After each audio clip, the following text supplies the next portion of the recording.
तो नमस्कार साथियों, मैं देबू सर आपके लिए एक और नया टॉपिक लाया हूँ। ये जो टॉपिक है अल्फ़ाबेट से रिलेटिव है। इनमें थोड़ा सा जो वर्डों का जो आपको क्या रखना है, क्रमांक भी ध्यान में रखना है, अल्फ़ाबेट भी साथ में, संख्याएं भी आएगी, शब्द भी आएंगे।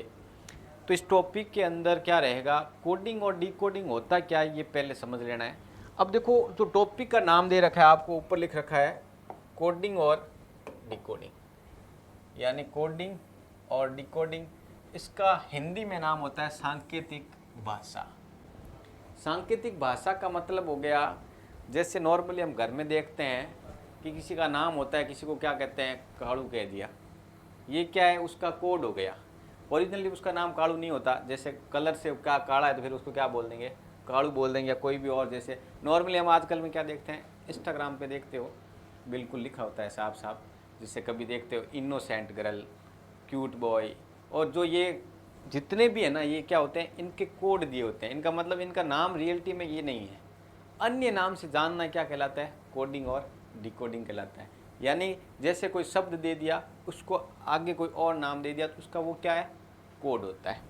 तो कोडिंग और डिकोडिंग क्या है ये हम आज पढ़ेंगे, लेकिन इससे पहले थोड़ी सी जानकारी ये लेनी है हमें। तो पिछले टॉपिक हुए थे अल्फ़ाबेट के, उन अल्फ़ाबेट में आपको क्रमांक जो अल्फ़ाबेट के वो बहुत महत्वपूर्ण थे। जैसे ए 1 नंबर पे आता है, या जेड जो है 26 पे हैं, एस जो है अपना 19 पे, आर 18 पे। ये जो चीज़ें थी उनको याद रखना बहुत ज़रूरी था। उसी के आधार पर ये कोडिंग और डिकोडिंग है। इसमें कोडिंग और डिकोडिंग में भी कई प्रकार से आएगी। एक चाइनीज़ कोडिंग आती है, उसमें क्या करना है, सीधे आपको नाम दिए होंगे और क्या करना है, उसी के अनुसार देखते हुए कि कॉमन वालों को छांट के हल करना होगा। तो पहला क्वेश्चन अपने सामने खुला है, यदि किसी कूट भाषा में DISPUR को DISRUP लिखा जाता है, तो इसी कूट भाषा में SHIMLA को क्या लिखेंगे। सबसे पहले जो शब्द ऊपर दिया गया है ये वाला, इसको देख के करना है कि इसको लिखा क्या है इसने। देखो शब्द लिखा है DISPUR। देखो ये जो स्टार्ट के जो 3 वर्ड है, इधर उतार लेते हैं एक बार, DISPUR,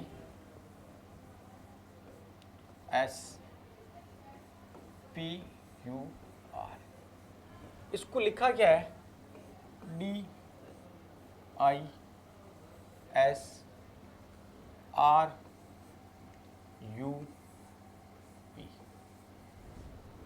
अब इस वर्ड में एक ऊपर वाला वर्ड दिया हुआ है, ऊपर वाले वर्ड को कोड के रूप में इसने क्या किया, नीचे वाला वर्ड दिया है। तो देखिए, जो शुरू के जो 3 वर्ड है नॉर्मली एक दूसरे के सामने दिखाई पड़ रहे हैं हमें, है जैसे कि जैसे, लेकिन उसके बाद इसने क्या किया, यू को भी अपने सामने है जैसे कि जैसे रख दिया, लेकिन पी को लास्ट में और आर को इसके विपरीत इधर कर दिया। तो जैसा का जैसा जो पहला वर्ड चेंज किया, वैसे वैसे हमें क्या करना है, जो वर्ड अगला वर्ड पूछा है मैंने कि SHIML को क्या करेंगे, इसी रूप में चेंज कर देना है। तो देखते हैं, लिखते हैं SHIMLA।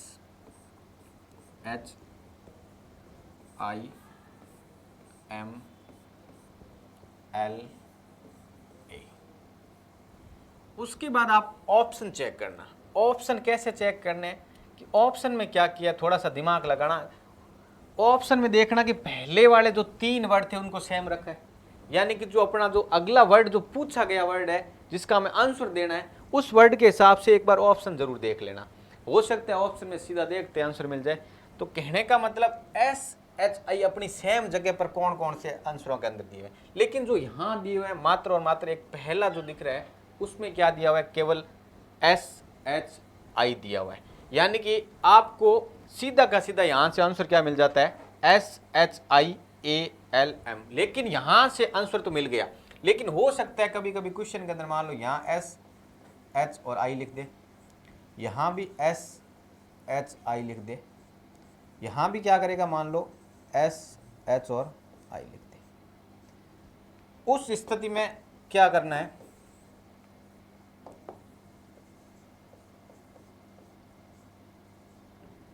तो सारे के सारे आपको क्या करने पड़ेंगे, चेक करने पड़ेंगे। लेकिन यहाँ इसके अंदर केवल और केवल जो पहला नंबर ऑप्शन दे रखा है उसी के अंदर जो पहला जो शब्द दिया उसी के अनुरूप चेंज करना। तो SHI को यहाँ करना है, सेम का सेम रख दो, सामने का सामने, यहाँ लिख दिया यहाँ लिख दिया H, यहाँ लिख दिया I। उसके बाद उसने क्या किया, जो लास्ट वाला वर्ड है इसको ऐसे चेंज किया, इधर इधर, और बीच वाले को वापस जैसे रख दिया, यानी ए को यहाँ ले आएंगे, बीच वाले एल को सीधा रख दिया और एम को रख दिया यहाँ इनके सामने।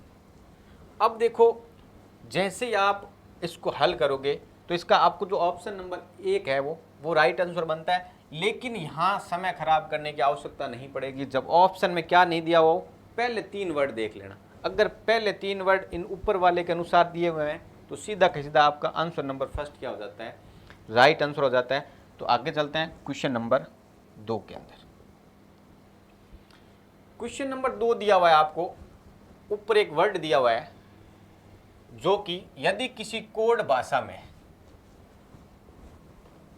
CALCUTT और A, अब इनको लिखा क्या है, इधर देखो DZMBVSU और Z, जितने अक्षर ऊपर है उतने अक्षर वापस रिपीट हुए हैं। यानी कहने का मतलब एक अक्षर को एक कोड में क्रमबद्ध किया है। कभी कभी क्या होगा, हो सकता है 6 वर्ड दे के 3 को लिख देगा, तो उस स्थिति में क्या होगा, हो सकता है 2 का कमांड 1 दिया हो। लेकिन यहाँ ऊपर भी कितने वर्ड है, 1 2 3 4 5 6 7 8, और नीचे भी कितने, 1 2 3 4 5 6 7 8 वर्ड दिए हैं। अब 8 वर्ड को इन्हें 8 वर्ड में क्रमबद्ध किया है, तो क्या करना है, पहले इनके क्रमांक लगाने बहुत जरूरी है। देखो सी आता है अपना 3 नंबर पे, 1 नंबर पे ए आता है। लक्की नंबर 12 से आपको बताया याद रखना है, लक्की नंबर 12 यानी एल कितने नंबर पे आता है, 12 नंबर पे। सी आता है अपना 3 पे। यू से युवा याद रखना है, युवा कब होता है, 21 को। टी से मैंने बताया हुआ है कि जो RST जो कंटिन्यू थे उसको रखना था। कैसे याद रखना है, रिश्ता से, और उसके बाद शादी और तलाक। यानी किया क्या था हमने, जो एक प्रदीप और क्वीन, प्रदीप था पी से याद रखना है, 16 नंबर पे पी आता है। और उसके बाद मैंने बताया था प्रदीप के बाद क्वीन, क्वीन यानी कि लड़की थी और प्रदीप था लड़का। प्रदीप था 16 का, यानी पी से याद आता है 16 नंबर पे, क्वीन होती है 17 की यानी कि क्यू हो गया। उसके बाद 17 के बाद 18 को हमने उसका क्या करवा दिया था, रिश्ता, यानी 18 से आर याद रखना। उसके बाद हमने 19 को करवाई थी शादी, और 20 को क्या कर दिया था, तलाक। टी से याद रखना है तलाक। तो यानी कि आपको टी कितने नंबर पे आता है, 20। उसके बाद टी दिया हुआ एक और, तो ये भी हो जाएगा 20 नंबर 1।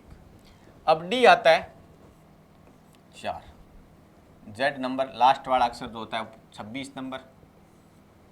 एम को मैंने याद करना बताया था, मोबाइल नंबर 1314, तो एम आता है 13 पे। बी 2 पे। वी उसका युवा होने के बाद वो कहाँ गया था, विलेज गया था। विलेज कितनी तारीख को गया था, 22 तारीख को।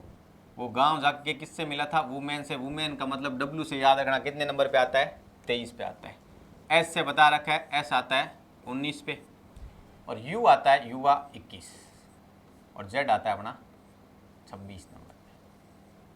यहाँ तक करने के बाद एक बार अक्षरों में जो अंक जो आए अपने शब्दों के हिसाब से थोड़ी सी नज़र दौड़ानी इनके बीच में कि हुआ क्या है। देखो इधर कुछ भी हो सकता है, इसके अंदर क्रॉस ले सकता है, तिरछा, बीच वाले वर्ड कहीं से भी उठा के ले सकता है। तो पढ़ते हैं एक बार इनके अंदर हुआ क्या है। देखो सी का अगला वर्ड इसने लिखा है डी, यानी एक इसने क्या किया इधर, +1 किया है। बीच वाले में भी इसने क्या किया, +1 ही किया है। उसके बाद 12 से 13 +1 हो रहा है। 3 से 2 हो रहा है, 3 से क्या हो रहा है, 2 हो रहा है। इसका मतलब क्या हो रहा है, -2 हो रहा है। 21 ये जुड़ रहा है। उसके बाद 20 से क्या हो रहा है, 19 यानी -1 हो रहा है। उसके बाद 20 से 21 फिर जुड़ रहा है, और फिर क्या हो रहा है, अब देखो ए से सीधा आ गया 26 पर, यानी क्या हो रहा है, +25 हो रहा है। लेकिन यहाँ ये स्थिति बन नहीं रही। क्यों नहीं बन रही? क्योंकि यहाँ से ठीक है +1 हुआ, फिर +1 हुआ, यहाँ माइनस आ गया, तो ये स्थिति बन नहीं रही। देखो अब इसके अंदर क्या करना है जैसे एक बार पढ़ा है। अब देखो इनका टोटलिंग देख लेते हैं एक बार, या क्रॉस मल्टीप्लाई होगा इनका। तो क्रॉस मल्टीप्लाई कैसे है? देखो शब्द लिखा है इसने सी, हो सकता है इन्होंने तिरछा कहीं पे ऐड किया हुआ हो। 26 और 1 नंबर, यानी कि इनका विपरीत भी अक्सर हो सकता है। डी का विपरीत यहाँ हो नहीं रहा, लेकिन यहाँ ए जेड बन रहा है, ए जेड बन रहा है। एल और एम 12 और 13 नहीं बन रहा, ये 25 हो रहा है। इधर भी घटाने पर 25 हो रहा है, इधर जोड़ नहीं हो रहा। अब देखो सी और बी, अब यहां जो सिचुएशन बन गई अपने सामने की क्या बन रही है, यहां से +1 किया,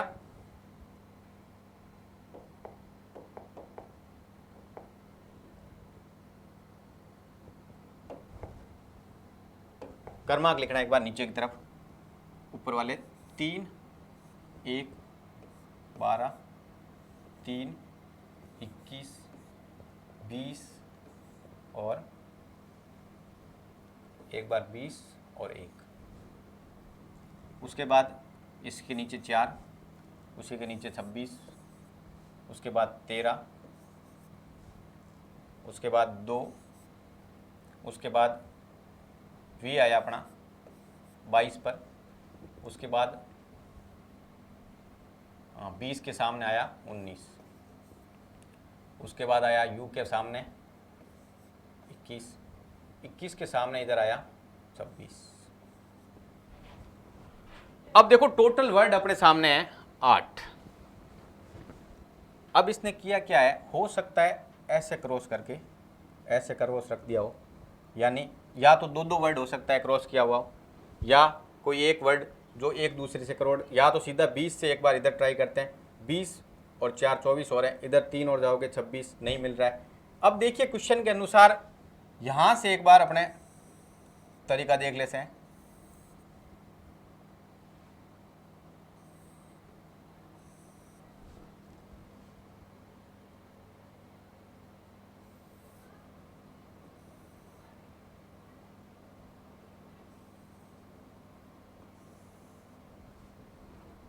क्वेश्चन गलत टाइप, बंद करना।